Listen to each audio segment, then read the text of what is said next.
Hello everyone, welcome to all on my YouTube channel Maestro class. आज की class में मैं आपसे डिस्कस करने जा रहा हूँ बेहद इंटरेस्टिंग टॉपिक वोकैबुलरी सेक्शन के रिस्पेक्ट में साइनोनिम टॉपिक। एक्चुअली में देखिए वोकैबुलरी के अपने एक बहुत ब्रॉड एरिया है जिसमें आपके 4 पोर्शंस इंक्लूड किए जाते हैं। First one is the synonym, second one is the antonym, third one is the one word substitution and fourth one is the idiom and phrases.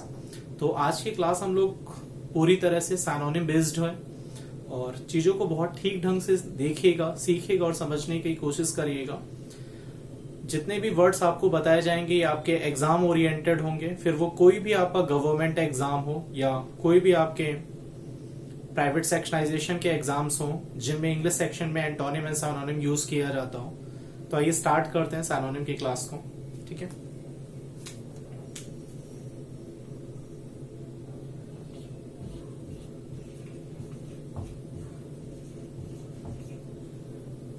Vocabulary section में सबसे पहले आज की क्लास में हम लोग डिस्कस करेंगे साइनोनिम को। सबसे पहले ये समझ लेते हैं कि साइनोनिम दरअसल में कहते किसे हैं। तो एक बात समझिएगा, लिखा हुआ यहां पर एक शब्द है निम। निम रिप्रेजेंट करता है नेमिंग को और ये जो साइनो है ये रिप्रेजेंट करता है किसे, सिमिलर को। दरअसल में जो साइनोनिम वर्ड्स होते हैं उनका कहने का मतलब ये है ऐसे शब्द जो नेम के आधार पर क्या होते हो, सिमिलर होते हो। मतलब ऐसे शब्द जो मीनिंग के आधार पर सिमिलर होते हो वो सभी शब्द हमारे लिए क्या कहलाएंगे, सिनोनिम कहलाएंगे। आप कह सकते हैं जैसे हिंदी में आप लोग जानते हैं पर्यायवाची या आप कहते हैं समानार्थी। मतलब अर्थ में जो शब्द समान है वो सारे के सारे शब्द हमारी लाइफ में क्या है, साइनोनिम कहलाते हैं। मेरी बात समझ में आ रही है? The words are similar in meaning is known as a synonym।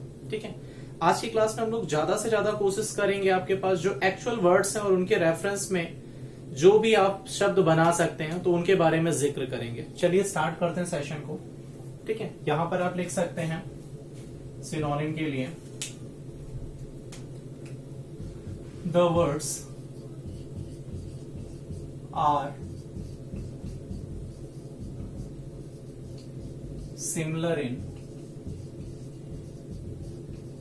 Meaning. ऐसे शब्द जो मीनिंग के आधार पर क्या है, सिमिलर हैं। ठीक है, तो आप उन सारे शब्दों को यूज करेंगे। The words are similar in meaning is known as a synonym. ठीक है, चलिए स्टार्ट करते हैं। बच्चे सबसे पहला शब्द हमें दिया हुआ है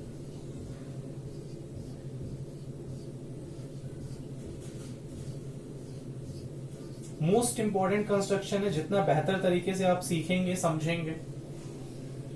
सबसे फर्स्ट वर्ड दिया हुआ है आपको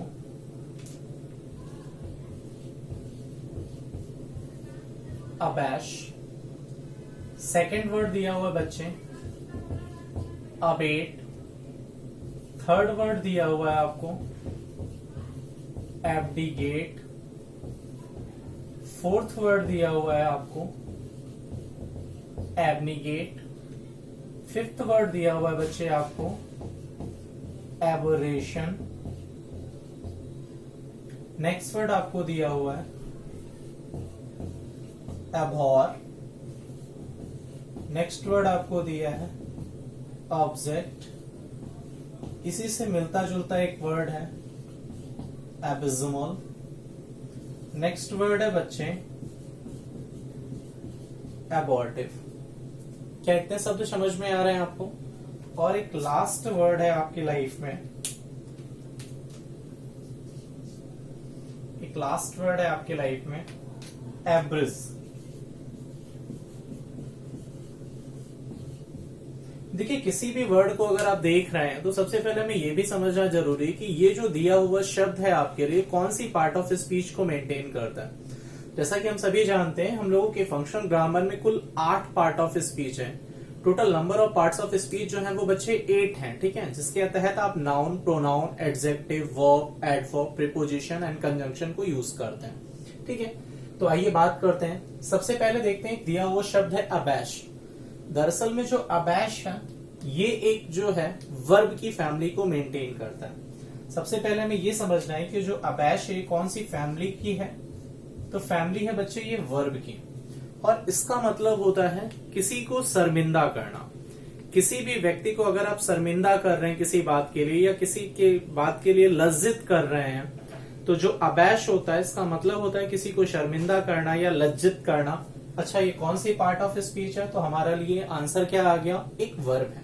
ठीक है, किसी को शर्मिंदा करना।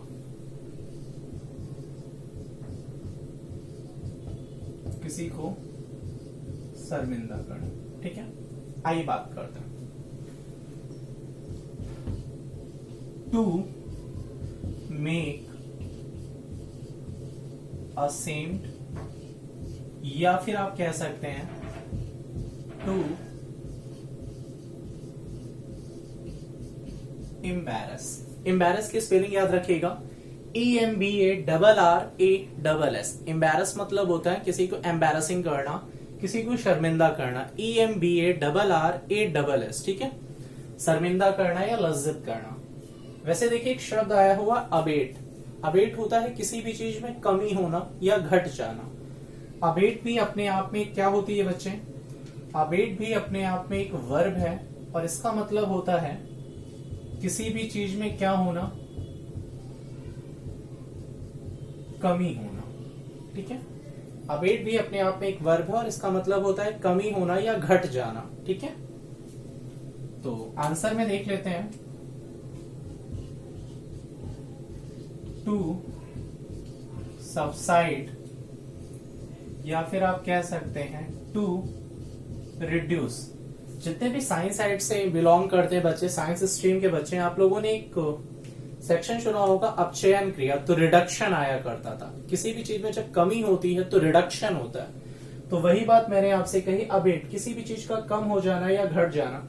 जैसे कभी कभी हम लोग खेल रहे होते हैं स्पोर्ट्स के दौरान, अचानक से हम लोगों को कोई बॉल हिट कर जाती है, तो जो पेन होता है किसी भी मेडिसिन का जब आप यूज कर लेते हो तो वो जो दर्द कम हो जाता है, तो वो भी आपस में क्या होता है? रिड्यूस होने लगता है। ठीक है, धीरे धीरे चीज का आपस में कम हो जाना। ठीक है, चलिए एक वर्ड देखिए, एब्डिगेट दिया है और एक एब्निगेट दिया है। दोनों में क्या फर्क है इसे समझते हैं। देखिए वोकैबुलरी का सबसे अच्छी बात यही होती है कि वोकैबुलरी एक बहुत ब्रॉड है। ठीक है ना, जरूरी नहीं है हमें हमारी वोकैबुलरी को स्ट्रेंथन अगर आपको करना है और मजबूत करना है, तो उसके लिए सबसे अच्छी बात है हमें ज्यादा से ज्यादा वर्ड्स को यूज करना है। ठीक है, अब यहाँ पर अगर हम किसी भी बात को कहें त्याग देने के लिए, छोड़ देने के लिए, तो हो सकता है आपके मन में आएगा फॉरगिव। ठीक है, गिव अप, फॉरशेक। लेकिन वहां पर अब फॉरगिव होता है किसी को क्षमा करने के रिस्पेक्ट में आपने छोड़ दिया, फॉरशेक गिव अप कर देना, अबंडन, लीव। लेकिन उनसे भी बेहतर वर्ड्स हैं कुछ जो हमारे एग्जाम ओरिएंटेड वर्ड्स हैं। ठीक है, तो आइए समझते हैं कैसे। जैसे देखिए एक तो अब्डिगेट दिया है और एक एब्निगेट दिया है, दोनों के दोनों ही हमारे लिए वोकैब में वर्ब की फैमिली से बिलोंग करते हैं। तो आइए सबसे पहले हम लिख लेते हैं कि ये कौन सी फैमिली से बिलोंग करते हैं बच्चे। तो ये दोनों के दोनों किस फैमिली से हैं? वर्ब की फैमिली से। अब इंपॉर्टेंट बात क्या हुई बच्चे? इंपॉर्टेंट बात ये हुई है, एक वर्ड एब्निगेट और एक एब्डिगेट। जब कोई भी इंसान अपनी इच्छा से, कोई भी इंसान अपनी इच्छा से किसी भी पद या किसी भी अधिकार का त्याग कर देता है, तो वो शब्द क्या कहलाता है? एब्डिगेट।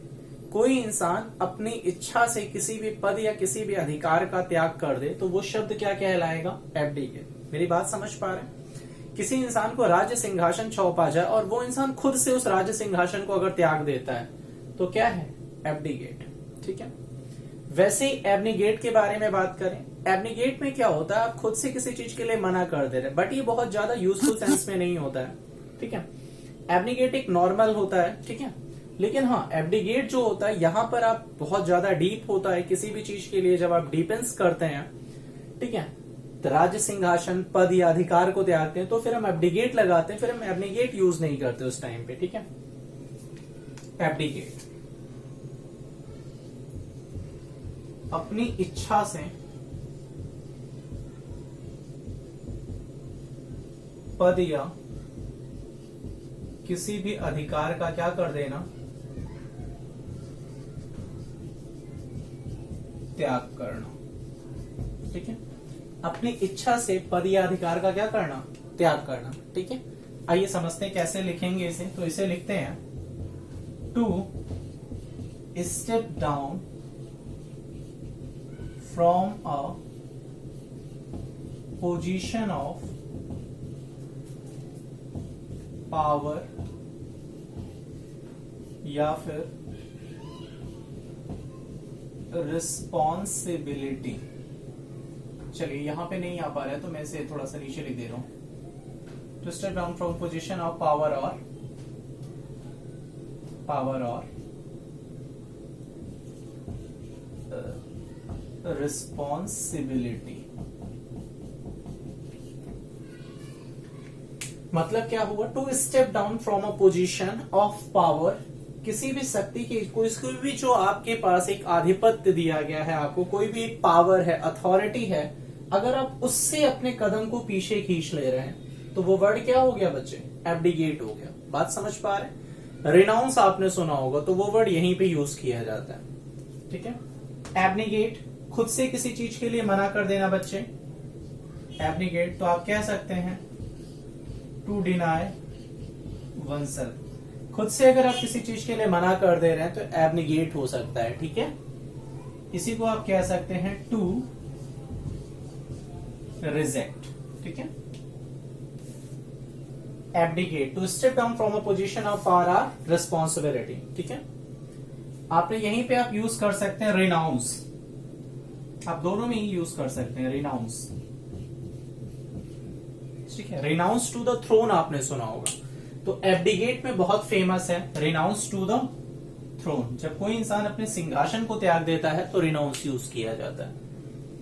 चलिए, एक शब्द आप देख पा रहे होंगे एबरेशन। बच्चे देख पा रहे हैं एबरेशन? शब्द के अंत में देखिए क्या लिखा हुआ है? ION। यदि किसी भी वर्ड के अंत में बच्चे ION लिखा होता है, ठीक है, एऑन लिखा होता है, तो दरअसल में वो एक नाउन को इंडिकेट करता है। आइए बताते हैं, जैसे फिनोमिनन, क्राइटेरियन। अब अगर आप वहां पे इन्विटेशन, कलेक्शन, जिनके भी शब्द के आप में अंत में ON या ION देख रहे होते हैं, दरअसल में वो एक नाउन को रेफर कर रहे होते हैं। ठीक है। अब यहां पर अगर ये नाउन को रेफर कर रहे हैं तो इसका पहले अर्थ भी तो हमें पता होना चाहिए। चलिए, एबरेशन किस फैमिली को बिलोंग कर रहा है बच्चे? तो आंसर आया सर ये एक नाउन को बिलोंग कर रहा है। एबरेशन का मतलब होता है विचलन। कैसे विचलन? बच्चे, जब कोई भी इंसान एक सही मार्ग से भटक जाता है, विचलन का मतलब यहां पर ये है, आपने कोई एक स्टैंडर्ड सेट कर रखा है और बच्चा उस स्टैंडर्ड से नीचे पाया गया है। समझ रहे हैं? आपने किसी भी चीज का एक स्टैंडर्ड सेट कर रखा है और बाय फॉल्ट कोई व्यक्ति उस स्टैंडर्ड से नीचे पाया गया, आपने जो भी मानक सेट किया उससे नीचे पाया गया, जाहिर सी बात है विचलन हुआ है, अदरवाइज वो चीज एक्यूरेट होती है नहीं। तो यहां पर एबरेशन का भी मतलब वही होता है। क्या होता है? विचलन। आप इस विचलन को ऐसे कह सकते हैं कि सही मार्ग से भटक जाना। ठीक है, तभी तो विचलन हुआ। चलिए, कैसे? Deviation from the standard. ध्यान रखिएगा इस वर्ड को, मोस्ट इंपॉर्टेंट वर्ड है। A deviation from the standard। आप कहते हैं something not typical, a deviation from the standard। ठीक है। आप इसको एक एग्जांपल के थ्रू मैं आपको समझाना चाहता हूं कैसे विचलन हुआ। मान लीजिए आपका कोई छोटा सा भाई है, ठीक है, आपने उसने 10th क्लास के एग्जाम्स दिए हैं, तो आप उसके रिजल्ट की जो उम्मीद कर रहे हैं वो आप उससे 90% की उम्मीद कर रहे हैं, बट बाय फॉल्ट एग्जाम में उसके 90% नहीं आते हैं, उसके एग्जाम में 70% मार्क्स आ रहे हैं। अब आपके मन में एक बात आ रही कि यार आपने उम्मीद कितने की थी? 90% की, और उसके एग्जाम में आए कितने? 70%। तो ये जो 20% का लेस आउट मार्क्स है उसकी वजह क्या है? इसका मतलब है कि एग्जाम हॉल में जाने से पहले या जो उसकी पढ़ाई का टाइम पीरियड था उसके दौरान उसने कहीं ना कुछ गलतियां करी हैं, जिसकी वजह से उसके मार्क्स एक्सपेक्टेड मार्क्स से क्या आ रहे हैं? कम आ रहे हैं। ठीक है। तो आप कह सकते हैं that time is the aberration. ठीक है। किसी भी इंसान का अगर आप एक स्टैंडर्ड से नीचे पाया जाता है तो वो उस टाइम वो क्या होगा? एबरेशन होगा, मतलब सही मार्ग से भटक जाना। ठीक है। जाहिर सी बात है उस बच्चे को आप बहुत अच्छा मानते थे, लेकिन कहीं ना कहीं पढ़ाई के टाइम पे वो कुछ और भी, किसी स्पोर्ट्स में उसका बहुत मन लगने लगा, तो उसकी पढ़ाई क्या हो रही है? वीक हो रही है। ठीक है। इस वजह से उसकी पढ़ाई में जो मार्क्स में जो कमी आई है तो वो एबरेशन दौर पे है। ठीक है। चलिए, एक नेक्स्ट वर्ड दिया है एबहॉर दिया हुआ है बच्चे। अब एबहॉर को हम ध्यान से देखें तो एबहॉर एक वर्ब होती है। क्या होती है? वर्ब, और इसका मतलब होता है किसी से अत्यंत घृणा करना। समझ पा रहे? एबहॉर मतलब होता है किसी से बहुत ज्यादा घृणा करना।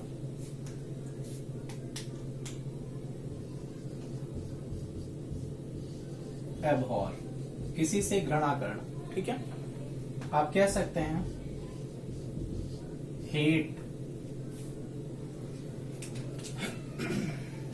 या आप कह सकते हैं लोथ,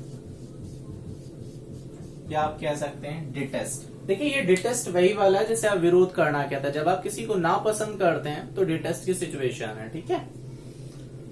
अगला है देखिए एब्जेक्ट दिया हुआ है। ऑब्जेक्ट का मतलब ही होता है एक्सट्रीमली होपलेस, जब कोई चीज आपकी उम्मीद से बिल्कुल परे हो जाए। आप जिस चीज की कभी उम्मीद ही नहीं कर सकते थे, आशाहीन हो जाना जिस चीज के लिए, मतलब वो चीज आपके लिए आपकी लाइफ में बहुत बुरी है, अत्यंत दुखी है, अत्यंत दर्दनाक है। Object hopeless, extremely sad and survive, जब कोई भी चीज आपके लिए बहुत ज्यादा बुरी स्थिति में चली जाती है तो हम लोग एब्जेक्ट का यूज करते हैं। मतलब एब्जेक्ट ये एक एडजेक्टिव है बच्चे, सबसे पहली बात तो, ठीक है। अत्यंत दयनीय,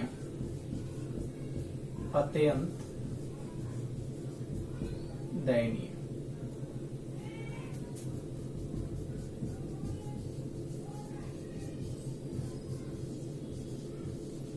एक्सट्रीमली सैड एंड सर्वाइव, बहुत ज्यादा कोई चीज नीरस हो जाए, ठीक है। आप इसी को कह सकते हैं कि आपने कभी ऐसी उम्मीद नहीं की थी। होपलेस, अत्यंत दयनीय। इसी में देखिए एक वर्ड और दिया हुआ, एबिज्मल। एबिज्मल में क्या होती है, चीजें बहुत, जैसे नहीं कहते बहुत तुच्छ टाइप का, कोई नीच टाइप का काम कर दिया जाए। हमारे समाज में जैसे हम लोग देखते हैं भ्रूण हत्या, एक काफी इंपॉर्टेंट वर्ड है आपके साइड के रिस्पेक्ट में, फिटिसाइड बोलते हैं, फोर्टिसाइड नहीं बोलते, प्रोनाउंस करते हैं उसे। भ्रूण हत्या, भ्रूण हत्या अपने आप में एक बहुत ज्यादा मतलब तुच्छ टाइप का काम है। जो शिशु अभी आपके वॉर्म में भी क्रिएट हो रहा है, आप उसकी हत्या कर दे रहे हैं, तो I think it's a very tough issue. Foeticide, FOETICIDE, FOETICID, foeticide, murder of embryo या फीटस, ठीक है, भ्रूण हत्या जैसे आप कहते हैं, तो वो भी बहुत निचले स्तर का कार्य होता है। एब्जेक्ट, अत्यंत दयनीय, एक्सट्रीमली सैड एंड सर्वाइव, जब चीजें हम पूरी तरह से हमारे लॉस में चली जाती हैं तो बहुत ज्यादा दुख होता है, तो वो यही है। एबिज्मल भी यही है, होपलेस, बॉटमलेस, रेस्ड। Abysmal, it is also adjective, hopeless.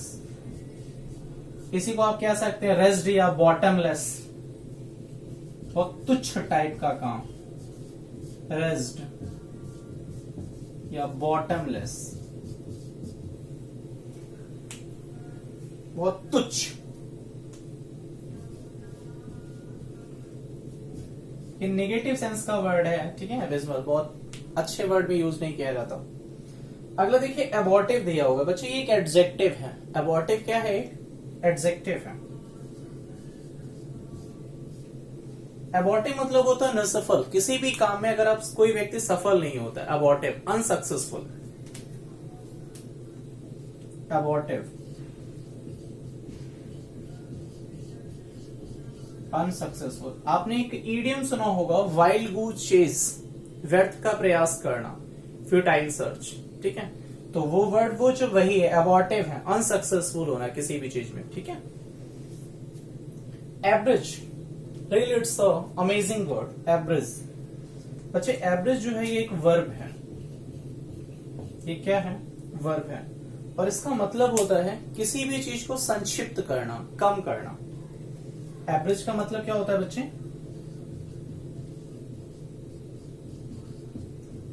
Average मतलब होता है संक्षिप्त करना, ठीक है। आपने सुना होगा किसी भी चीज को काट छाट के जब आप कम करते हैं तो संक्षिप्त ही तो करते हैं, छोटा ही तो करते हैं, मतलब शॉर्टन, काट छाट के छोटा करना। आपने एक वर्ड सुना होगा करटेल, CURTAL, करटेल, ठीक है, काट छाट के छोटा करना, करटेल। कंडेंस आपने सुना होगा, CONDENSE, कंडेंस। एब्रिस, एब्रिस का मतलब हो गया संक्षिप्त करना किसी भी चीज को, short and, cartel, condense. Abbreviate आपने सुना होगा, एब्रीविएट करते हैं चीजों को, संक्षिप्त करते हैं, मिनिमाइज करते हैं, ठीक है, एब्रीविएट।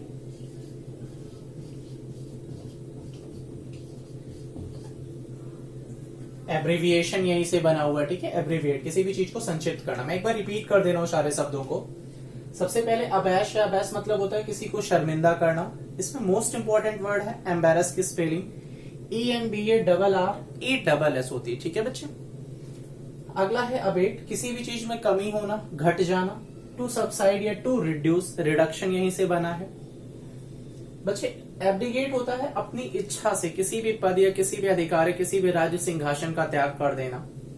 एब्निगेट खुद से किसी चीज के लिए मना कर देना। एबरेशन, जब कोई चीज एक स्टैंडर्ड से नीचे पाई जाए, मतलब विचलन हो जाए। एब्जेक्ट की बात करें या अबहॉर के बारे में बात करें तो अबहॉर होता है किसी से घृणा करना, अत्यंत किसी को नापसंद करना। एबिज्मल या ऑब्जेक्ट के बारे में बात करें तो ये नेगेटिव सेंस में चले जाते हैं, बहुत दुख से भरा हुआ होना, बहुत तुच्छ स्थिति का काम होना। एबॉर्टिव में कोई चीजें जब अनसक्सेसफुल होती है, कोई प्रॉफिटेबल रिजल्ट नहीं देती हैं आपको, ठीक है। और एवरेज होता है किसी को संक्षिप्त करना, किसी भी चीज को, ठीक है, मिनिमाइज करना। चलिए आगे मूव करते हैं हम लोग नेक्स्ट वर्ड की तरफ।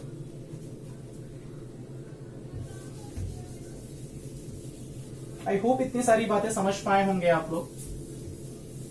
चलिए नेक्स्ट की तरफ मूव करते हैं।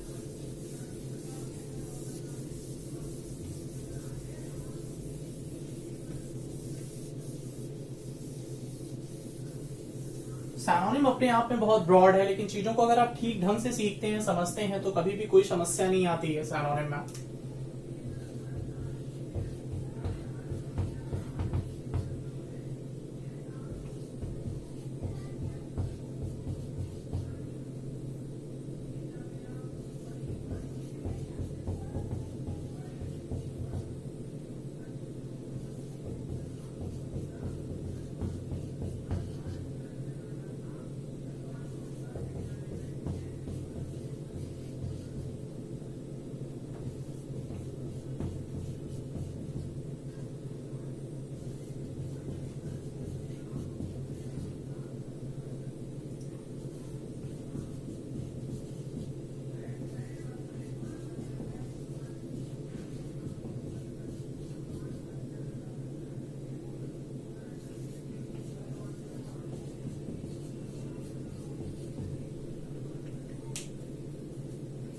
आइए बात करते हैं। सबसे पहले देखिए दिया हुआ शब्द है हमारे पास एब्सोल्यूट दिया हुआ है बच्चे, हमें क्या दिया हुआ है, एब्सोल्यूट। आइए समझते हैं। तो समझते हैं तो सबसे पहले एब्सोल्यूट दिया है तो बच्चे ये तो एक एडजेक्टिव है। सबसे पहले क्या है, ये एडजेक्टिव है। एब्सोल्यूट मतलब होता है संपूर्ण, पूर्ण, किसी भी चीज का कंप्लीट होना अपने आप में, एब्सोल्यूट, ठीक है। इसका मतलब है पूर्ण। मतलब आप कह सकते हैं कोई भी चीज अपने आप में टोटल है या फिर क्या है, परफेक्ट है। अरे हाँ यार, एब्सोल्यूट मतलब क्या होता है, टोटल या फिर परफेक्ट। चलिए एक वर्ड दिया है एब्सॉल्व, बहुत ही अच्छा वर्ड है ये, और ये एक वर्ब होती है बच्चे। एब्सॉल्व क्या है, वर्ब है। एब्सॉल्व मतलब होता है किसी को क्षमा कर देना। एब्सॉल्व क्या होता है, किसी को क्षमा कर देना, मतलब फॉरगिव। एक फॉरगिव तो बहुत इजी सा वर्ड हो गया, आप इसे ऐसे समझिए किसी को अपराध मुक्त करना या दोष मुक्त करना। जब आप एब्सॉल्व के बारे में बात करते हो तो किसी को अपराध मुक्त करना या दोष मुक्त करना। अगर आप किसी के ऊपर कोई आरोप लगाता है कोई व्यक्ति, तो उसको उस आरोप से बरी कर देना, ठीक है। तो एब्सॉल्व। फॉरगिव को भी पहले हम लोग किसी को अपराध मुक्त या दोष मुक्त कर देना। मैं लिख दे रहा हूं पहले आपके लिए, दोष मुक्त करना, ठीक है। पहले हमने देख लिया फॉरगिव को। इसके तुरंत बाद हम लोग देख लेते हैं free from blame, free from sin, या आप कह सकते हैं फ्री फ्रॉम ऑब्लिगेशन। ध्यान से समझिएगा, फॉरगिव किया आपने और इसके तुरंत बाद आपने क्या लिखा, फ्री फ्रॉम ब्लेम, किसी को आरोपों से बरी करना। फ्री फ्रॉम सिन, किसी को पाप से बरी कर देना, पाप से मुक्त कर देना। फ्री फ्रॉम ऑब्लिगेशन, किसी के ऊपर जो लिखित रूप से अगर कोई आरोप लगा है तो उससे भी फ्री कर देना। ठीक है, तो ये क्या हो गया? एब्सॉल्व। ठीक है। एब्स्ट्रैक्ट, एब्स्ट्रैक्ट का मतलब होता है थ्योरेटिकल या इम्पर्सनल। आप इसे कैसे समझेंगे? तो एब्स्ट्रैक्ट हमारी फीलिंग्स होती हैं। आपने एक नाउन के चैप्टर के दौरान भी पढ़ा होगा, अनकाउंटेबल नाउन में एक नाउन आता है ऑब्स्ट्रैक्ट नाउन। ऑब्स्ट्रैक्ट नाउन का मतलब ही होता है the noun which can not be touched, ऐसी फीलिंग्स जिसको आप टच नहीं कर सकते हैं। ठीक है, काउंट नहीं कर सकते हैं, just you can realise, you can felt. ठीक है, वहां पर आप उस नाउन को केवल क्या कर सकते हैं? फील कर सकते हैं। जैसे हैप्पीनेस, किसी की खुशी को क्या आप देख सकते हैं, छू सकते हैं? नहीं, बट महसूस कर सकते हैं। क्या किसी की ईमानदारी को आप देख सकते हैं, छू सकते हैं? नहीं, बट फील कर सकते हैं। ठीक है, तो ऑब्स्ट्रैक्ट नाउन, ये जो ऑब्स्ट्रैक्ट होता है ये पूरी तरह से एक एडजेक्टिव का काम करता है और इसे आप कह सकते हैं थ्योरेटिकली इम्पर्सनल होता है ये। ठीक है, ऑब्स्ट्रैक्ट हमेशा आपके लिए क्या होती हैं? फीलिंग्स होती हैं। ऑब्स्ट्रैक्ट हमेशा क्या होती हैं? फीलिंग्स होती हैं। थ्योरेटिकल इम्पर्सनल, याद रखिएगा। ऑब्स्ट्रैक्ट एक एडजेक्टिव होता है, इसका मतलब है भावपूर्ण, भाववाचक। चलिए, एब्स्ट्रूज, एब्स्ट्रूज का मतलब होता है किसी भी चीज को समझने में कठिनाई होना। एब्स्ट्रूज एक एडजेक्टिव की भूमिका है। Hard to understand, hard to understand, किसी भी चीज को समझने में कठिनाई होना, हार्ड टू अंडरस्टैंड। ठीक है। एक्कोलेड बहुत अच्छा वर्ड है बच्चे, ये एक नाउन है। एक्कोलेड, एक्कोलेड एक क्या है? नाउन। सम्मान आप कह सकते हैं, पुरस्कार आप कह सकते हैं। ठीक है। एक्कोलेड, अवार्ड होता है बच्चा, इसका मतलब एक्कोलेड मतलब होता है एक अवार्ड, एन ऑनर देना, किसी को ऑनरेट करना। ठीक है, सम्मान देना। नाउन होता है award. Accost, most important word. Accost का मतलब होता है किसी भी व्यक्ति तक अपनी बात को रखना, किसी भी व्यक्ति से अपनी बात को कहना। ठीक है, एकॉस्ट अच्छा वर्ड है काफी बच्चे ये। एकॉस्ट एक वर्ब होती है, ये किसी व्यक्ति तक पहुंचकर अपनी बात को रखना। To approach and speak to someone, to approach and speak to someone, किसी व्यक्ति तक पहुंचकर अपनी बात को उससे कहना। ठीक है। अक्सर हम लोग अपने फैमिली में अपने फादर से बहुत डरते हैं, तो हम अपने, लेकिन मुझे पता है कि ये काम मेरे पिताजी भी कर सकते हैं, तो वो हो सकता है मैं अपनी माँ के रेफरेंस से अपने पिताजी तक वो बात रखूं। ठीक है, तो यही होता है accost, to approach and speak to someone. चलिए नेक्स्ट क्वेश्चन की तरफ चलते हैं। अब देखिए, एसर्बिक दिया है, एक्रिड दिया है, एक्रिमोनियस दिया है। तो जो एसर्बिक होते हैं ये हमारे कमेंट होते हैं। ठीक है, बहुत तीक्ष्ण होते हैं। एसर्बिक, बिटर, एसर्बिक ये एक एडजेक्टिव है बच्चे। एसर्बिक हो या एक्रिड हो या ओयूएस, जिस किसी शब्द के अंत में ओयूएस लगा होता है तो वो एडजेक्टिव को डिफाइन करता है। एसिडुअस, लेबोरियस, इंडस्ट्रियस। ठीक है, लॉक्वाशियस, वोरेशियस, रेपाशियस। तो एक्रिमोनियस एक एडजेक्टिव है। एसर्बिक बहुत ज्यादा तीक्ष्ण होना। ठीक है, कमेंट्स में यूज किया जाता है एसर्बिक। तो बिटर कह सकते हैं आप, एसर्बिक, बिटर। सॉर बहुत ज्यादा तीक्ष्ण होना, तो शैब्रे यूज कर सकते हैं इसी के लिए। एक्रिड, एक्रिड को आप ऐसे समझिए कोई भी चीज पंजेंट होती है जब बहुत ज्यादा। Acrid like acid. ठीक है, एक्रिड पंजेंट। आपने सुना होगा कॉस्टिक। ठीक है, सरकास्टिक वर्ड आता है। तो एक्रिड पंजेंट आप कह सकते हैं, बिटर कॉस्टिक कह सकते हैं आप। किसी को आप हार्श कहते हैं, बिल्कुल किसकी तरह हार्श? Like acid. अच्छा, आपने देखा होगा जब कुछ लोगों के बीच में कड़वाहट उत्पन्न हो जाती है ना, तो कैसी फीलिंग होती है? एसर्बिक फीलिंग होती है, एक्रिड फीलिंग नहीं होती है, एसर्बिक फीलिंग होती है। जो कमेंट होते हैं तीक्ष्ण, एसर्बिक होते हैं। देखिए एक्रिमोनियस दिया हुआ है। एक्रिमोनियस को आप ऐसे समझिए जो क्रोध से भरी हुई फीलिंग्स होती हैं इंसान की। एक्रिमोनियस, फुल ऑफ स्पाइट, द्वेष से भरा हुआ। देश नहीं बच्चा, द्वेष, द्वेष, ईर्ष्या, बहुत ज्यादा गुस्सा है किसी को लेकर आपके मन में, ठीक है, एक्रिमोनियस होता है वो। Full of spite. और जाहिर सी बात है जब आपके अंदर किसी को लेकर बहुत ज्यादा क्रोध, बहुत ज्यादा एंगर है, गुस्सा है, तो वो चीजें बहुत बुरी भी होंगी। तो फिर आप यूज करते हैं नेस्टी, ठीक है। एक वर्ड लास्ट दिया है एक्वीज, मोस्ट इंपॉर्टेंट, आज की क्लास का सबसे one of the best word है एक्वीज। एक्वीज का मतलब होता है जब आप किसी भी काम को करने के लिए सहमत तो नहीं होने वाले थे, बट मजबूरी में आप किसी बात के लिए सहमत ही होते हैं, सहमत प्रदान करते हैं, ठीक है, या सहमत हो जाते हैं। एक्वीज का मतलब ही होता है किसी बात के लिए सहमत होना, ठीक है। एक्वीज क्या होती है? एक वर्ब होती है बच्चा। एक्वीज एक क्या है? वर्ब है, और इसका मतलब होता है किसी बात के लिए सहमत होना, ठीक है।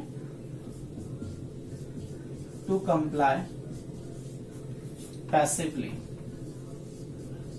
आप ऐसे नहीं समझ रहे हैं तो कोई दिक्कत नहीं है, आप इसे दूसरे जो इजी वर्ड्स हैं आप उसे समझ सकते हैं। टू अग्री, किसी भी बात पे सहमत होना, या फिर आप कह सकते हैं एसेंट, किसी भी चीज के लिए क्या होना? सहमत होना। किसी भी चीज को स्वीकार कर लेना, एक्सेप्ट, ठीक है, ACCEPT, ठीक है। मेरी तरफ से ये पूरा सेशन खत्म हुआ, ठीक है। एक बार मैं रिपीट कर दे रहा हूं, एब्सोल्यूट, किसी भी चीज का अपने आप में कंप्लीट होना। एब्सॉल्व, किसी को दोष मुक्त, अपराध मुक्त करार करना। एब्स्ट्रैक्ट होते हैं, फीलिंग्स होती हैं आपकी। थ्योरेटिकल, इम्पर्सनल आप यूज करते हैं, थ्योरेटिकल, ठीक है। एब्स्ट्रैक्ट ऐसी चीज जिसे समझने में कठिनाई हो। एक्कोलेट, एक अवार्ड होता है, एक ऑनर होता है, एक सम्मान होता है। एकॉस, किसी व्यक्ति तक पहुंचकर अपनी बात को रखना उसके सम्मुख, ठीक है।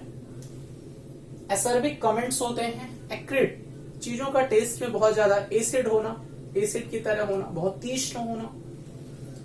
और एक्रिमोनियस, द्वेष से भरी हुई फीलिंग, क्रोध से भरी हुई फीलिंग एक्रिमोनियस होती है। एक्वीज, किसी भी बात के लिए सहमत होना, सहमति प्रदान करना, ठीक है।